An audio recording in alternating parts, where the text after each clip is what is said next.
പച്ചക്കറിത്തോട്ടത്തിൻ്റെ അപ്ഡേറ്റ്സാണ് പറയാൻ പോണത്. അപ്പോൾ നമുക്ക് ഫസ്റ്റ് തന്നെ ഒരു സാധനം പരിചയപ്പെടുത്തി തരികയാണ് ഞാൻ. ഇതുണ്ടാവും നമ്മളെ വെള്ളരി ഉണ്ടാ, വെള്ളരി ഇത്രയും വലുതായിക്കണേ കണ്ടാ, എല്ലാം വലിപ്പം വെച്ചിക്കണേ. ഇത് അറക്കാനേറ്റിയ പൊട്ടിച്ചാനേറ്റിയ വള്ളിമന്ന് ഇത് കുറച്ചാവണം, കുറച്ച് ദിവസമാവണം. അന്നത്തെ മരിക്ക തന്നെ കണ്ട കുറച്ച് വെണ്ടക്ക ഉണ്ടായിക്കണേ. പിന്നെ നമുക്ക് അന്നുണ്ടായ വെണ്ടക്ക പൊട്ടിച്ച് കണ്ട് നമ്മൾ ഉപ്പേരി ഉണ്ടാക്കിയിരുന്നു. അതേമാതിരി തന്നെ ഇത് വേറെ വളർന്നതാണ് കണ്ട. ഇത് മൂത്തുകണ് പൊട്ടിച്ചാൽ ഈ വീഡിയോയിൽ തൽക്കാലത്തിന് ഇടണില്ല, അത് പറ്റുകയാണെങ്കിൽ ഞാൻ ഇട്ടുകൊണ്ട് ഇടണില്ല.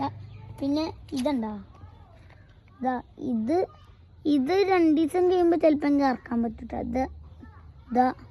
ഇത് പിന്നെ എന്താ അറിയോ, ഇതൊക്കെ മുളകും തൈയാണ്. പിന്നെ ഇത് അടുത്ത വെണ്ടക്കൻ്റെ ഇതിമെന്ന് പൊട്ടിച്ചിക്കണേ. പിന്നെ ഇവിടെയൊക്കെ പൂട്ട് കണ്ടിങ്ങനെ മെല്ലെ ഇങ്ങനെ മുട്ടിങ്ങനെ വിരിഞ്ഞ് വരൂല അതേമാതിരിക്ക്. പിന്നെ ഇതും കുറച്ച് ദിവസം കഴിഞ്ഞാൽ മതി അതേമാതിരിക്കനെ. ഇതിമ്മ കുറേ ഉണ്ടാവുന്നുണ്ട്, ഇതും പിന്നെ ഇതും. പിന്നെ ഇതുണ്ടാ, ഇതുമ്മ 2 ഉണ്ടായിരിക്കണേ. ഇത് നാളെ മറ്റന്നാളൊക്കെ ഞാൻ അറക്കാൻ ചാൻസ് ഉള്ളതാണ്. പിന്നെ നമ്മളെ വഴുതനങ്ങ അന്ന് കണ്ട മരിക്കല്ല, വഴുതനങ്ങ ഞാൻ കാണിച്ചുതരാം.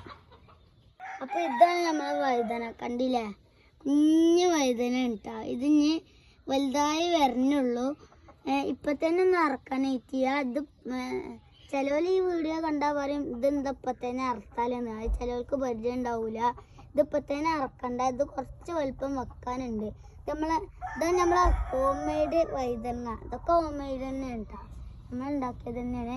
പിന്നെ നമ്മളെ മുളകും തൈ, അപ്പുറത്തെ മുളകും തൈ ഉണ്ടാ, അതേമാതിരി തന്നെ ഈ ഇപ്പുറത്തെ മുളകും തൈയും അതേമാതിരി തന്നെ ഉണ്ടായിക്കണേ കണ്ടില്ല. പിന്നെ നമ്മളെ മത്തനുണ്ടാ, മത്തന് ഒന്നും ആയിട്ടില്ല കേട്ടോ. മത്തന് ഇങ്ങനെ വലുതായി വരുന്നുണ്ട്, കുറേ വലുപ്പം വെച്ചിക്കണേ. ഏറ്റവും മേലത്തെ മരത്തുമ്മൊക്കെ വെച്ചിക്കണേ. നിങ്ങൾക്ക് ചിലപ്പോൾ കാണാൻ ചാൻസ് ഉണ്ടാവുള്ളൂ. പിന്നെ നമ്മളെ സപ്പോട്ട ഉണ്ടാ, സപ്പോട്ട മരം ഇതാ സപ്പോട്ട മരം. ഇതിപ്പോൾ തൂമ്പൊക്കെ ഇങ്ങനെ വിടർന്നിങ്ങനെ, ഞാൻ ഒന്ന് പറഞ്ഞില്ല ഇങ്ങനെയൊക്കെ ആയിന്ന് തൂമ്പ് ഇങ്ങനെയൊക്കെ വിടരും. അത് വിടർന്ന് നമ്മൾ ഇപ്പം 2 വെള്ളം നനച്ചെടുത്തിട്ട് വീഡിയോ ഇട്ടിട്ടുള്ളൂ കേട്ടോ. ഇതിമെന്ന് ഞങ്ങൾ ഒരു സപ്പോട്ട അറുത്ത് കണ്ട് അത് ഞങ്ങൾ പോപ്പിച്ചാൻ വെച്ച് കണ്ട് ഞങ്ങൾ തിന്ന്. അപ്പോൾ ഏകദേശം നല്ല ടേസ്റ്റ് ഉണ്ട്. നമ്മളിവിടെ ഉണ്ടാക്കിയത് ആയതുകൊണ്ട് നല്ല മധുരമുണ്ട്, കുറേ ദിവസം വെച്ചിക്കണേ.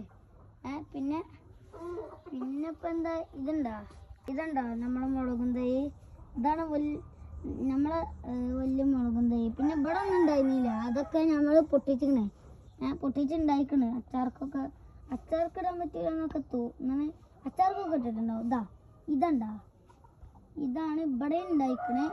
അതേമാതിരി തന്നെ നേരത്തെ കാണിച്ചെന്ന മാതിരി അതിൻ്റെ ബാക്കത്തെ മുളകും തൈയാണ് ഇത്. പിന്നെ വാഴഞ്ചേമ്പ്. ഈ വാഴഞ്ചേമ്പ് ഉണ്ടാ, നിങ്ങൾ ഈ ഒരു സാധനം കണ്ടാ, ഈ ഒരു സാധനം വിടർന്ന് ഇങ്ങനെ വന്ന് ലാസ്റ്റ് അതിൻ്റെ ഇല ഇങ്ങനെ വലുതായി വാഴഞ്ചേമ്പ് ഇങ്ങനെ വലുതായി വരും. അതേമാതിരി ഇതുണ്ടാ, ഈ ഇലയും ഇങ്ങനെ ചുരുങ്ങിയതായി അങ്ങനെ വലുതായി വന്ന് അങ്ങനെ ചുരുങ്ങിയത് അവിടെ നിൽക്കും. എന്നിട്ട് കുറച്ച് ദിവസം കഴിയുമ്പോൾ വലുതാവുന്നുണ്ടാവില്ല, ആ ഇല ഇങ്ങനെ നല്ലമ്പോണം വരും. എന്നിട്ടാണ് ഇത് വലുതാവുന്നത്. വാഴൻ്റെ ഇലൊക്കെ കണ്ടുകണേ, അതിനാണ് വാഴഞ്ചേമ്പ് എന്നൊക്കെ പറഞ്ഞത്. ഇത് നിങ്ങൾ കണ്ടാൽ തോന്നൂല ഇത് ചീരയാണ്. ഇത് ചീരയാണ് ശരിക്കും പറഞ്ഞാൽ. അന്ന് പൊട്ടിച്ച ചീരപ്പത്രയും വെച്ചിരുന്നു. ഇതൊക്കെ പൊട്ടിച്ചാനയക്കണം, കുറേ പൊട്ടിച്ചാനയക്കണേ. ഇനിയും വലുതായ കുറേ ഉണ്ടാക്കാൻ പറ്റും ചീര. പിന്നെ ഇതൊക്കെ ഞാൻ കാണിച്ചു തന്നിരുന്നതാ. പിന്നെ ഈ വഴുതനങ്ങൻ്റെ തൈ കണ്ടാ, ഇതിപ്പോഴും വലുതായിട്ടില്ല, എപ്പോഴും ചെറുത് തന്നെയാണ്. ഇതിൻ്റെ മരിക്കല്ല, ഇതൊക്കെ ഏകദേശം ഡിഫറെൻ്റ് ഉണ്ട്. നമ്മൾ ഇതിമൊക്കെ ഇങ്ങനെ കോഴിക്കളിങ്ങനെ വരുമ്പോൾ അവിടെയൊക്കെ ഇങ്ങനെ കമ്പിയും ഇതൊക്കെ വെച്ചിങ്ങനെ, അതുകൊണ്ട് കടക്കാൻ കുറച്ച് പണി ഉണ്ടായിരുന്നു. ഇനിയിപ്പോൾ ഞാൻ അങ്ങോട്ട് കടക്കണമെന്നുണ്ടെങ്കിലും പണി ഉണ്ടാവും. പിന്നെ ഇതൊക്കെ കണ്ട, ഇതാണ് ആ കമ്പി. പിന്നെ അത് കണ്ട ആ തൈകൾ. അപ്പോൾ ഇതാ പയറിൻ്റെ വള്ളി ഇങ്ങനെ പോയതാണ് കേട്ടോ. ഇതിമ്മ കൂടി വന്ന് ഈ കയർമ്മ കൂടി ഇതാ വരുന്നുണ്ടാ. ഇതിമയും ഒക്കെ പയറുണ്ടാവാനുള്ളത് തന്നെയാണ്. ഈ കയറുമ്പോൾ ഇങ്ങനെ പയറിങ്ങനെ തൂങ്ങിക്കണാണ്. അതൊക്കെ കയറുമ്മ കൂടി വളരാനുള്ളതിനെ ചിലപ്പോൾ അടിയിക്കും, അല്ലെങ്കിൽ കയറുമ്മ കൂടിയും. കയറ് അവിടെയൊക്കെ ഉണ്ട് കേട്ടോ, ഏകദേശം ഡോർമൊക്കെ ഉണ്ട്. കയറ് നല്ല വലുപ്പമുണ്ട്. ഏതായാലും ഇപ്പം ഇത് ഇങ്ങനെയും കൂടിയാണ്. ഇതുണ്ടോ, ഇത് ഇതിമക്ക് ഞാൻ വെച്ചെടുക്കുന്നത് നിങ്ങൾ കണ്ടോടി. അല്ലെങ്കിൽ അത് അടിയിക്ക് വളരും. ഇതിപ്പോൾ വെച്ചെടുത്ത് നല്ലപോലെ നിന്നിട്ടില്ല. അതുകൊണ്ട് എങ്ങനെയാലും വളർന്നോട്ട് ചുറ്റും ഇതിങ്ങനെ വളരുണ്ടാവും. ചിലപ്പോൾ എനിക്ക് അറിയില്ല. നമുക്ക് പേരക്കൻ്റെ മരക്കൊന്ന് പരിചയപ്പെട്ടാലോ? നമ്മളെ പേരക്ക മരം ഇതിമൊക്കെ ഉണ്ടാവാനുള്ളതാണ് കേട്ടോ. മേലെ കണ്ട, മേലെ ഒരു മഞ്ഞ പേരക്ക ഉണ്ടായിരിക്കണേ കണ്ട. നമ്മളെ മഞ്ഞ പേരക്ക കണ്ടില്ല? 2 പേരക്ക കണ്ടില്ലേ? ഒന്ന് പച്ചയും ഒന്ന് മഞ്ഞയും. കണ്ട മഞ്ഞ പേരക്ക കണ്ടില്ലേ? അപ്പോൾ ഇത്രേ ഉള്ളൂ ഇന്നത്തെ നമ്മളെ പച്ചക്കറി തോട്ടത്തിൻ്റെ വീഡിയോ. അപ്പോൾ ബൈ. എല്ലാവരും ലൈക്കും സബ്സ്ക്രൈബൊക്കെ ചെയ്യൂലേ, മറക്കരുത് ട്ടാ. ടാറ്റാ.